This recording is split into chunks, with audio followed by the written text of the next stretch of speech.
Si tu veux t'approcher de Dieu, tu dois faire attention à tout ce que tu touches et tout ce que tu manges.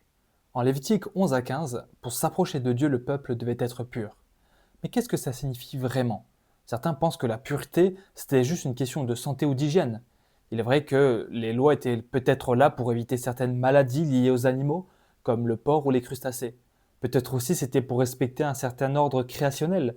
Un animal qui rumine doit avoir le pied fendu, un poisson doit avoir les nageoires et les écailles. Et ce qui concerne les femmes, certaines règles concernent le sang.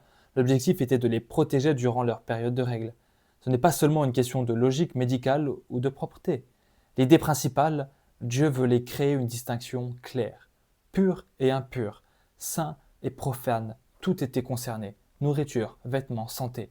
Le message est clair. On ne peut pas s'approcher de Dieu de n'importe quelle manière. Tout a un impact sur la relation avec lui. Et pour que le peuple respecte ces conditions, Dieu a mis en place la prêtrise. Les prêtres ne sont pas là juste pour surveiller la loi, ils sont le moyen par lequel le peuple peut obéir. Ils enseignent, ils dirigent les sacrifices, ils montrent comment s'approcher de Dieu correctement. Mais attention, toutes ces questions de pureté ne concernent pas seulement les péchés volontaires. Il est vrai que le chapitre 1 à 7 concerne les péchés involontaires, comme l'ignorance, la faiblesse ou les accidents. Mais pour les péchés volontaires, à main levée, il n'y avait pas de sacrifice, sauf le jour des expiations selon Lévitique 16, où même les péchés volontaires sont couverts par le sacrifice parfait de purification. Alors que retenir? Approcher Dieu, ce n'est pas un geste superficiel. Chaque détail de notre vie compte. Ce que nous mangeons, comment nous nous purifions, comment nous vivons.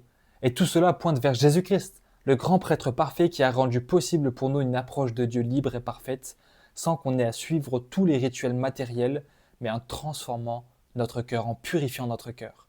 Approcher Dieu, ce n'est pas superficiel, mais Jésus a ouvert le chemin parfait en purifiant nos cœurs.